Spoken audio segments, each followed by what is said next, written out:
Welcome to the Stoic Tide.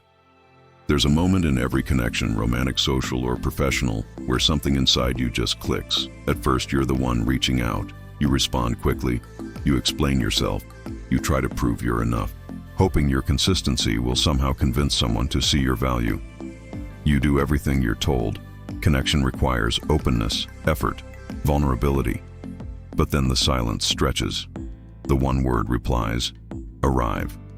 Your presence is taken for granted, and without even realizing it, you start to feel smaller in the very space where you were trying to be seen. That's when the shift begins. Not in them, but in you. You stop reaching. You stop chasing. You stop handing out pieces of your soul in exchange for temporary attention, and in that stillness, something powerful awakens. Not spite, not revenge, but clarity. The kind of clarity the Stoics spoke of when you realize your peace doesn't live in someone else's recognition. It lives in your ability to let go with grace. If you're someone who's learning to value inner stillness more than external noise, consider subscribing as a commitment to yourself to walk the path of strength, clarity, and self-mastery. There is a kind of silence that doesn't scream for attention, yet somehow it becomes the loudest thing in the room. It doesn't demand. It doesn't beg. It doesn't try to convince anyone of its importance. It simply exists. And in that stillness, it forces others to feel what your presence used to mask their own emptiness. This is the power of stillness, not passive, not bitter, just intentional. There's no rage in it, no performance, only withdrawal, quiet calm, final. And when that happens, the dynamic shifts. The one who once ignored your words is now haunted by your silence. Think about the last time someone disappeared from your life without drama. No final speech, no closure, just a gradual fading. You didn't realize how much space they occupied until they were gone. And suddenly, your mind went to work. Was it something I said? Did I miss something? The silence becomes a mirror, and the reflection it reveals is never comfortable. This is how the mind responds to stillness. It panics because stillness leaves room for thought, and thought, when mixed with regret, becomes a storm. When someone is always talking, always explaining, always present, they can be taken for granted. But when they go still, that's when people finally listen. Not because you raised your voice, but because you removed it. Stoic philosophy speaks to this truth, often reminding us that stillness is not inaction, but disciplined restraint. Marcus Aurelius once wrote, "Nowhere can man find a quieter or more untroubled retreat than in his own soul. Stillness is the space where clarity lives. It's where you step back and say, I will no longer participate in this dynamic that asks me to give while receiving nothing in return. Not to punish, but to preserve. You are not retreating in defeat. You are withdrawing." In wisdom, and wisdom doesn't need to be loud. Most people are addicted to noise, digital noise, emotional noise, relational noise. But noise is not connection, it's clutter. And when you go still, you expose that contrast. Your absence doesn't just remove you, it highlights the imbalance, and those who benefited from your overgiving are now left in the silence they never thought they'd have to sit with. Epictetus said, "If someone does not want to be with me, I want to be with them even less." That's not cruelty, that's self-respect. That's the quiet decision to stop chasing people who only respond when they fear losing you. There's a strange discomfort people feel when they no longer have access to you. They try to poke at your silence test. It disrupts it, not because they miss you, but because they miss the power they had when you were still moving toward them. But when you stop, truly stop, not coldly, but consciously, everything changes. You no longer speak from a place of need. You speak from a place of presence, or you don't speak at all, and your silence becomes the first real conversation they've ever had with themselves. Carl Jung once said, "Solitude is for me a fountain of healing which makes my life worth living." Stillness is not isolation, it is healing. It is where the emotional energy you once spent trying to be seen now begins to return home. You're no longer out there chasing, understanding. You're here inside, gathering your power, and power doesn't announce itself. It just sits, waits, observes. Stillness is how you reclaim control, not over them, but over you. This isn't about being mysterious. It's about being grounded. You are no longer available for performances. You are no longer reacting to every impulse, every delay, every silence on their end.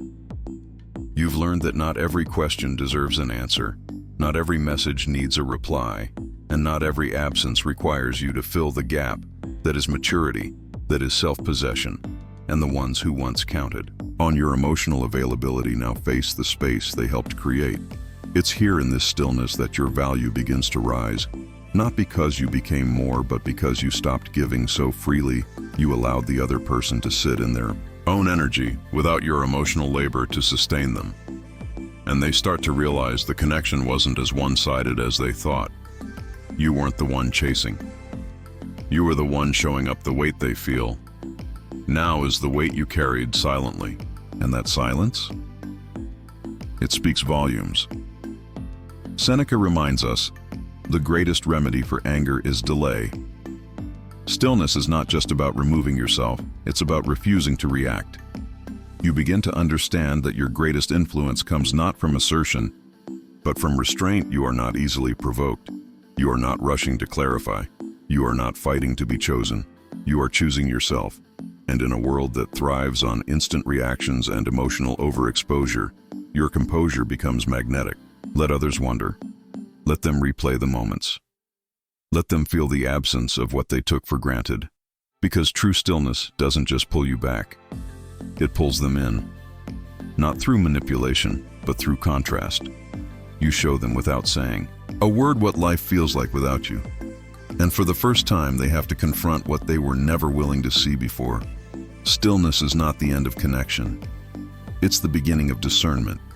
It's where you stop trying to be heard and start listening to yourself. You are not punishing them with silence. You are protecting your peace, and anyone who mistakes that for distance never truly valued your nearness. Now you stand still, not cold but clear, not angry, but aware.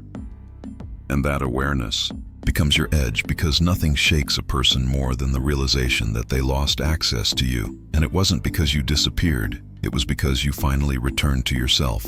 Attachment is a quiet thing. It rarely announces itself. It doesn't ask for permission, and it doesn't need acknowledgement to grow.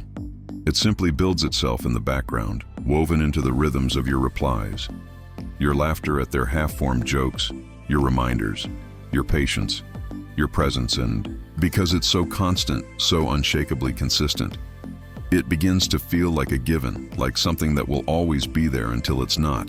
And that's when the silence hits differently, not as peace but as absence. The truth is, most people don't realize how tethered they are to your presence until it disappears. They don't notice the weight you were carrying for them until you set it down. Your loyalty became invisible, your emotional labor unspoken, and yet they depended on it deeply. That's the irony of human nature. The things we depend on most, we often value the least until they're no longer ours. What once felt ordinary becomes rare, and the one they barely noticed starts to echo in everything. You were always there, checking in, showing up, filling in the emotional blanks they never asked about, but always expected you to understand, and they got used to it. Your consistency became background noise. Your generosity was filtered through the lens of expectation. You made them feel seen, but they stopped seeing you, and then you stopped, not out of anger, not to make a point. You just stopped because something inside you went quiet and realized this isn't being returned. And that's when everything changes. They don't immediately feel the loss. At first, it's just a faint shift in the air, a missed message, a longer pause, less warmth in your tone. But slowly that absence begins to bloom into awareness. They start to look for what they never had to search for before they open your chat and scroll through memories, wondering if they missed the signs. Not because they miss you, but because they miss the version of themselves they were when you cared. As Epictetus once said, it is not things themselves that disturb us, but our opinions about them. When you were available, they held opinions. They believed they could reach you whenever they needed, that your kindness had no boundaries, that your presence was unconditional. But when you step back, those opinions collapse, and what takes their place isn't understanding. It's doubt, questions form, and the human mind doesn't handle open loops. Well, it starts to obsess, to reflect, to reconstruct timelines in search of what went wrong.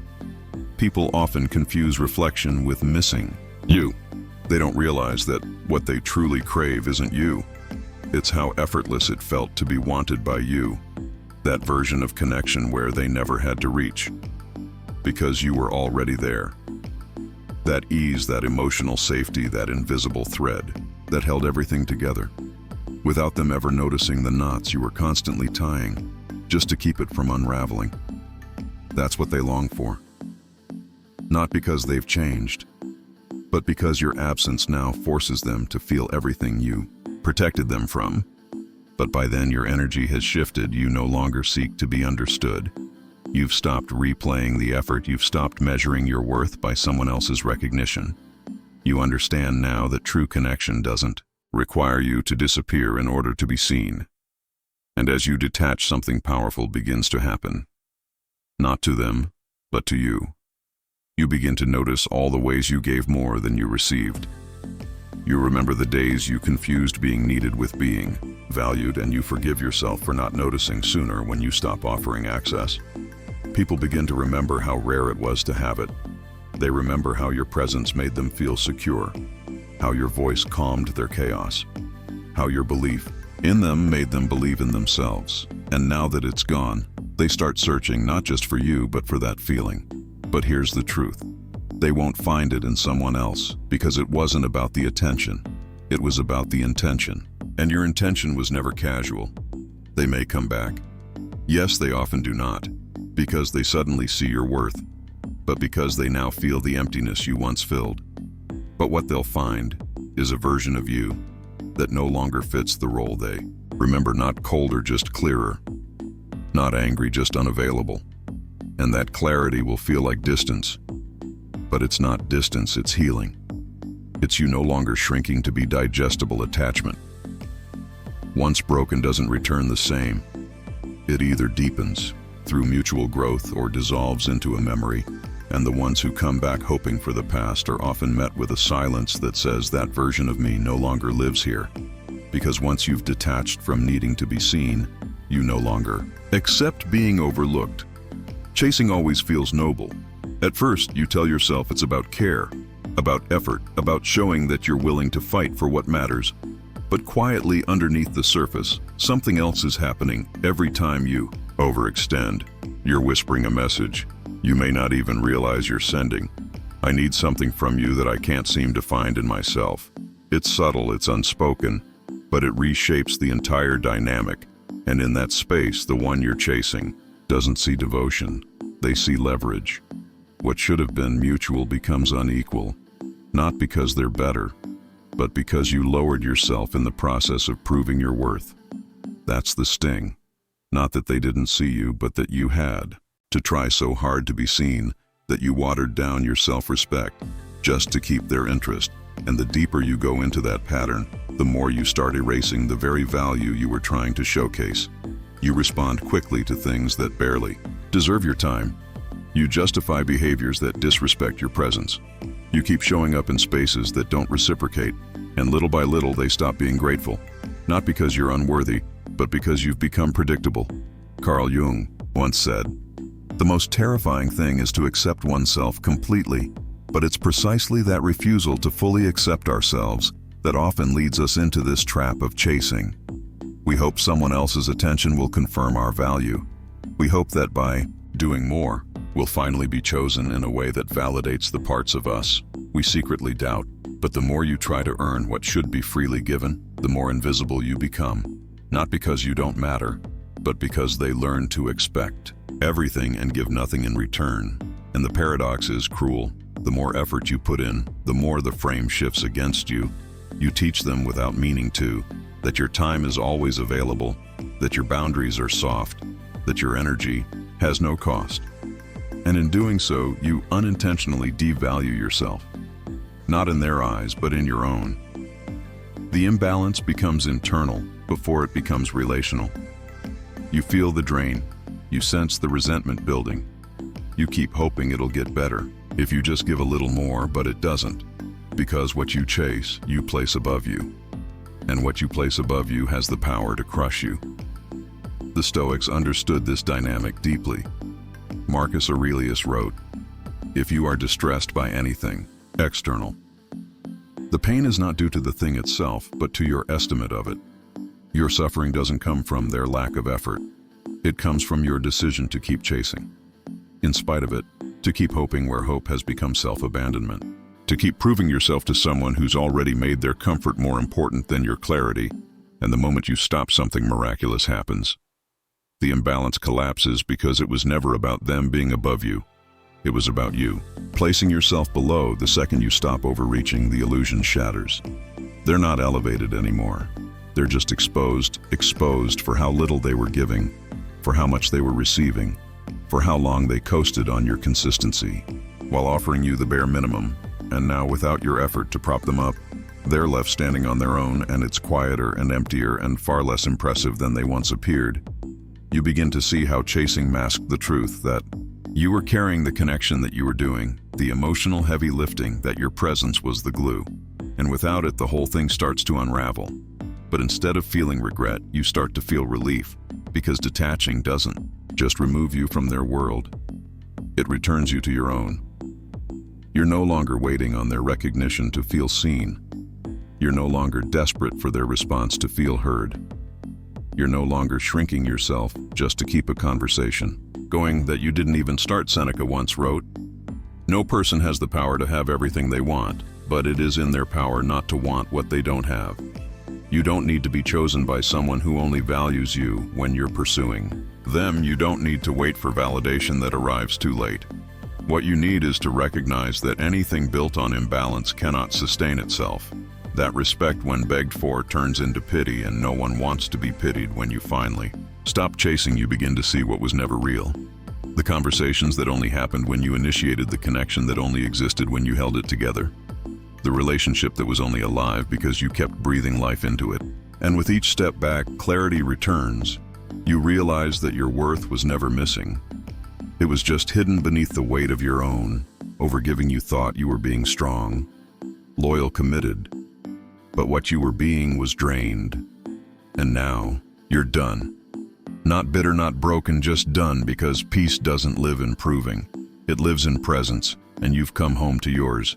So when they finally notice your absence, when they try to reach back to reclaim the attention you used to give so freely, they'll find someone new. Not because you became someone else, but because you finally stopped being less of yourself for the sake of being more to them.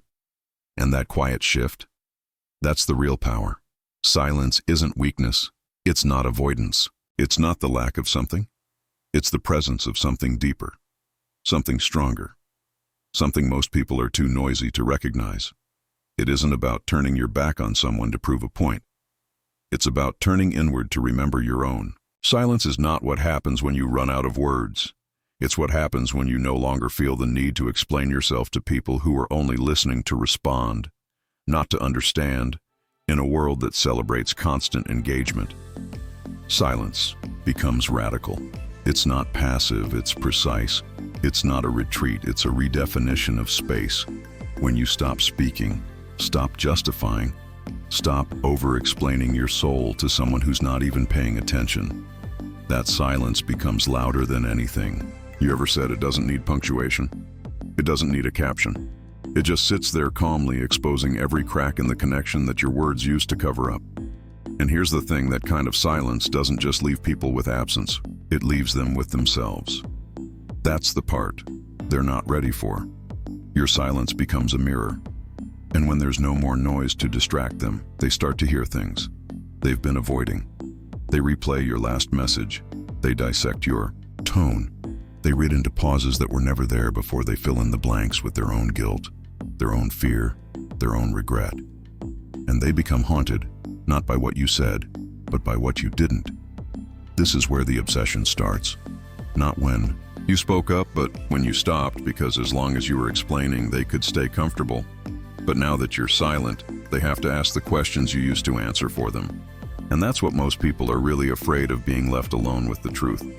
Carl Jung once said, people will do anything, no matter how absurd, to avoid facing their own soul, and your silence removes all their distractions. It forces them to hear what was always there, but buried under the sound of your constant effort, your effort to fix, to clarify, to soften the discomfort of their indifference. But now there's just space, and in that space the weight of their neglect becomes undeniable. You're not going silent to punish. That's not strength, that's pride. This isn't about revenge, it's about restoration. You're not retreating because you're angry. You're pausing because you finally realized that not everything deserves your energy. Not every conversation is sacred. Not every connection is worthy of being salvaged. And the most powerful boundaries are often the quietest ones. Seneca wrote, "It is not that we have a short time to live, but that we waste a lot of it." And isn't that the most painful part, looking back and realizing how much of your life was spent trying to be heard by someone who had no intention of listening? You explained yourself over and over, hoping that maybe this time they'd finally get it, but they didn't. Not because you weren't clear, but because they weren't capable. And now your silence becomes the first thing they ever truly hear from you. It's strange how something so quiet can make such noise in someone else's mind. But that's the nature of silence. It amplifies everything that was hidden, and once it starts echoing, it becomes hard to ignore. The silence you leave behind is not empty. It's charged. It holds every time you were dismissed, every time you were overlooked, every time your kindness was mistaken for weakness. It holds the unspoken truth. You had access. You misused it. Now it's gone. You don't have to make a grand exit. You don't have to announce your withdrawal. That's performance, that's noise. Real silence is clean calm. Final. It doesn't argue, it doesn't defend, it just stops. And that's what makes it so hard to fight against, because there's nothing left to push against, nothing left to blame, just the undeniable weight of their own behavior reflected back at them. Through the stillness you left in your wake, and slowly they begin to feel it. Not all at once, but in waves, in moments where they reach for you and realize you're no longer reaching back in memories that once brought them comfort and now sting. With loss in the realization that your absence feels heavier than your presence ever did. That's the paradox of silence. It's not lighter. It's louder, not softer but sharper. Not distant but intimate. In the way only reflection can be. Epictetus said, "We have 2 ears and 1 mouth so that we can listen twice as much as we speak." But most people speak endlessly just to avoid hearing anything at all.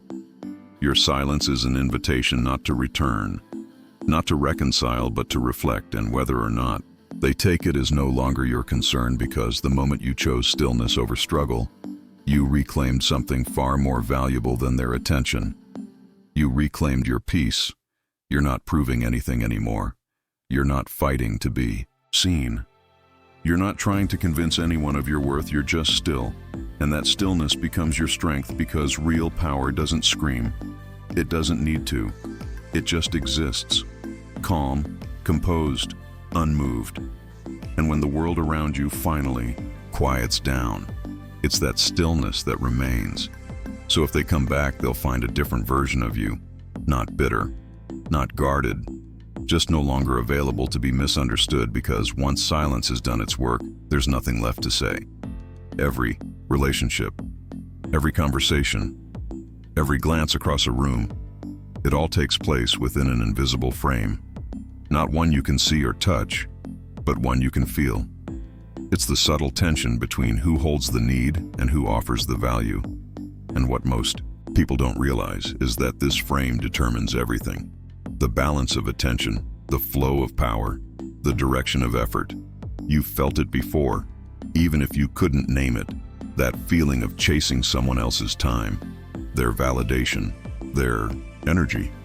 The quiet frustration of always initiating, always explaining, always waiting.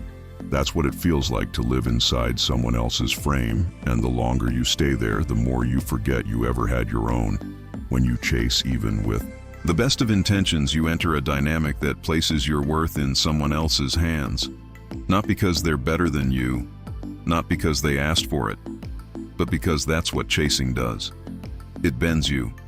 It asks you to prove, to please, to perform. It puts you on edge, makes you guess, leaves you second-guessing your words, your timing, your presence. You become the one waiting for a reply, waiting to be chosen, and without even knowing it, you've made their approval. Your anchor, Carl Jung once said the privilege of a lifetime is to become who you truly are. But you can't do that when your identity is built inside someone else's frame. You can't know who you truly are if your worth keeps rising and falling with someone else's attention. That's why detachment isn't about walking away. It's about walking back into your own mind. When you stop chasing, you're not rejecting them. You're simply returning to yourself. And in doing so, the frame begins to shift. Detachment doesn't need to be loud. It doesn't need to be cruel. It doesn't require any declaration. It only requires composure. A quiet recognition that you no longer need to convince anyone of anything. You're not asking to be understood anymore. You're not explaining why. You deserve respect. You're not defending your intentions to people who twisted them for their own comfort. You're simply done handing over your energy like it was free. And that's where the power hides. Not in confrontation, but in calm. Not in shouting, but in silence, because the frame doesn't shift when you demand it. It shifts when you stop giving people the access they never earned, when you stop chasing. They begin to feel the stillness where your effort used to live. And suddenly they're the ones wondering, they're the ones reaching, they're the ones calculating their words, unsure of your response. Not because you've become someone else, but because you've stopped making them the center of your self-worth. This reversal happens not with revenge, but with refinement. When you stop trying to prove you're good enough, you become the standard. When you stop trying to fix a one-sided bond, you start attracting people who meet you in the middle because you're no longer performing. You're choosing, you're not standing at the edge of their world, hoping to be invited in, you're grounded in your own. And that subtle shift is more powerful than any speech you could give. Marcus Aurelius wrote, "You have power over your mind, not outside. Events realize this, and you will find strength." That's what the frame is. It's the space where you reclaim control. You're not trying to win someone over. You're not fighting for a seat at a table that requires you to shrink.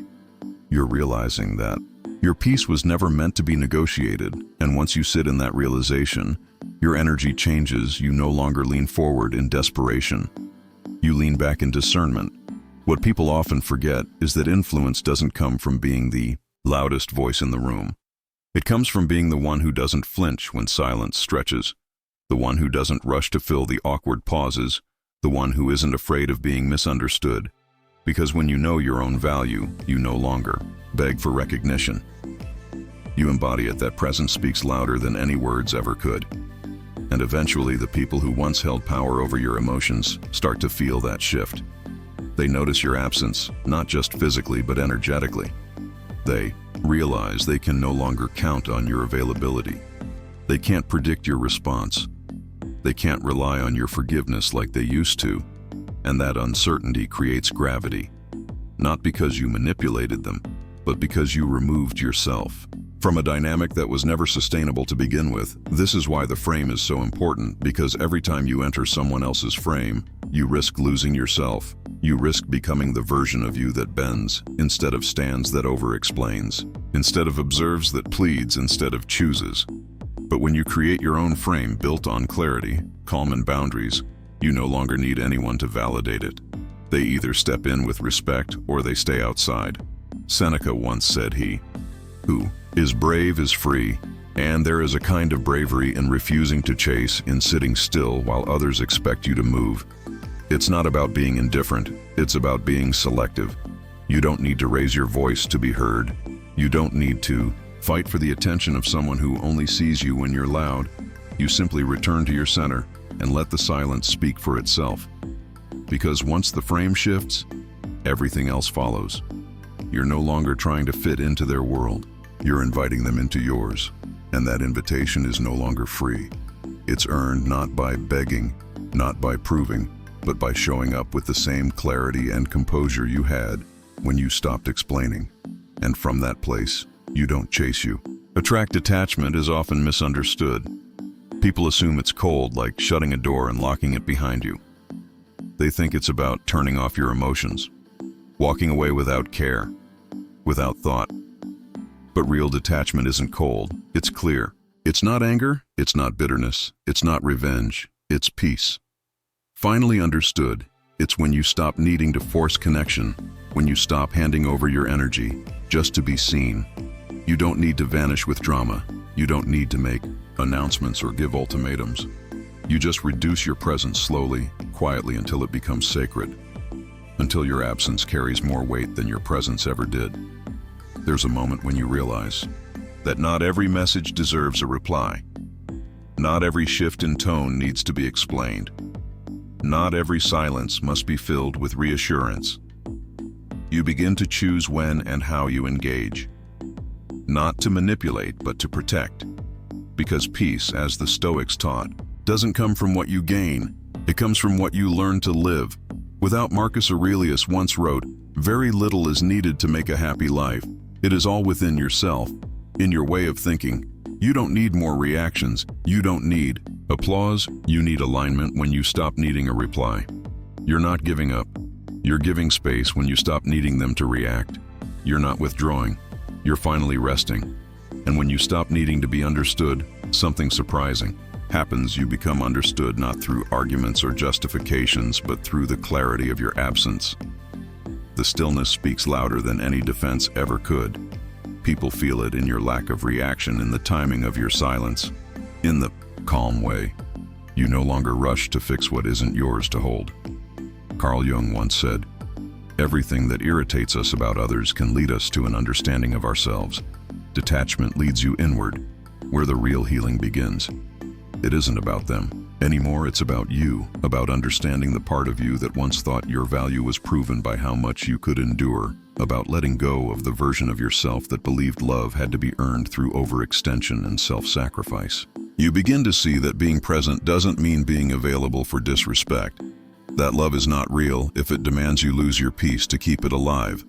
As you detach, the need for validation begins to fade. You no longer crave closure from those who built their comfort on your confusion. You no longer try to prove your side to those who decided they didn't want to see it in the first place. The silence becomes less about them and more about you, reclaiming yourself, your rhythm, your emotional clarity, your ability to breathe without waiting for permission. Seneca once said, "He suffers more than necessary, who suffers before it is necessary." Detachment teaches you to stop suffering twice, once from the disappointment others bring, and again, from the story you write around it. You start to see things as they are, not as you hoped they'd be. You no longer romanticize red flags. You no longer mistake inconsistency for mystery. And you no longer stay in situations that rob you of clarity. You see reality not in anger, but in acceptance, and that kind of clarity is rare. You become unbothered, not because you don't feel, but because you've stopped handing out access to every feeling you have. You know when to speak and when to stay quiet. You know when to lean in and when to step back. You no longer reach to be chosen. You choose, and the peace that comes with that. It's undeniable. You carry yourself differently. You walk into rooms without explaining your presence. You engage without trying to be liked. You listen more and speak less. Not because you're silenced, but because your words now carry weight when others begin to notice your shift. They'll call it distance. They'll say you've changed, and they're right. You've stopped being emotionally accessible to people who never earned your closeness. You've stopped oversharing in hopes of connection. You've stopped betraying your boundaries to keep the peace. That version of you that needed constant reassurance, that version has gone quiet, and in its place stands something far stronger: discernment. You're not cold, you're clear. There is no resentment, only realignment. You're not punishing them with your silence. You're respecting yourself with it. You're not shutting them out. You're simply no longer leaving the door wide open, and if they don't know how to handle that, it only reveals how much they relied on your openness without ever offering their own. Aristotle once said, "Knowing yourself is the beginning of all wisdom." Detachment is the practice of getting to know yourself again, without the noise of everyone else's expectations, without bending to their mood swings, without confusing their inconsistency with your inadequacy. You come back to your center, and from there life becomes simpler, clearer, quieter. You stop chasing peace from people who thrive on chaos. You stop asking for love from people who only know how to take you. Stop waiting for clarity from those who are addicted to confusion. And in that stillness, in that reduction of noise, you become something that cannot be replaced: an unbothered presence. And that's the kind of presence people remember, not because it was loud, but because once it was gone, everything felt different. There's a reason silence lingers longer than words when something ends cleanly. We grieve, we process, and we move on.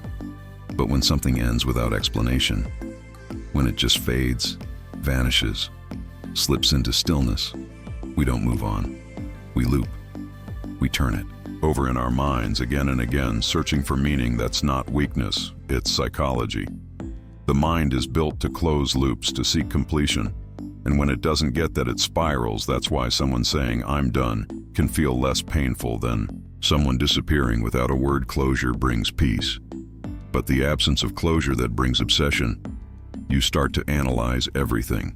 The last text, the last glance, the last time their tone changed. You look for hints. You missed clues. You ignored. You rewrite the entire story, trying to find the part where it fell apart. And the more you try to solve it, the more it dissolves into fragments. That's what makes it so hard. Because it's not just about them. It's about the unanswered questions. They leave behind. Carl Jung once said, "Man cannot stand a meaningless life." And in the absence of closure, the mind begins crafting meaning, even if it's imagined, even if it's painful. This is what psychologists call the Zeigarnik effect, the brain's tendency to fixate more intensely on incomplete experiences than on completed ones. Your brain doesn't do this on purpose. It's not trying to torture you, it's just trying to understand, and understanding feels impossible when the story has no ending. You're not obsessing because you're broken. You're obsessing because the narrative was. And somewhere in your psyche there's a version of you still waiting for an answer that's never coming. But here's where something powerful happens. The same force that makes the mind loop can also be redirected, because obsession is just energy without direction. And if you can't close the loop with them, you can begin closing it with yourself. That doesn't mean pretending it didn't matter. It means giving yourself the closure they never offered. It means saying, "I didn't walk away because I stopped caring. I walked away because I started caring about myself." That one sentence can be the start of a new chapter. One that doesn't require them to turn the page. Marcus Aurelius wrote, "If someone is able to show me that what I think or do is not right, I will happily change, for I seek the truth." But what do you do when someone leaves without showing you anything at all? When they don't correct, don't confront, don't explain. You learn to find truth in the silence. You learn to see their absence not as an attack, but as a message. And often that message is clearer than any words they could have spoken. They weren't willing to do the work of ending things properly. And that says more about their capacity than about your worth. Because the thing that keeps people stuck the longest is the belief that it could have ended differently. That if they just said one more thing, did one more thing, waited one more day, maybe the story would have turned out another way. But when you look closely, you see the pattern. You see how much effort you put into keeping it alive. You see how much they pulled away before the silence ever arrived, and suddenly, the loop begins to weaken. Not because it's solved, but because you stop blaming yourself for not solving it.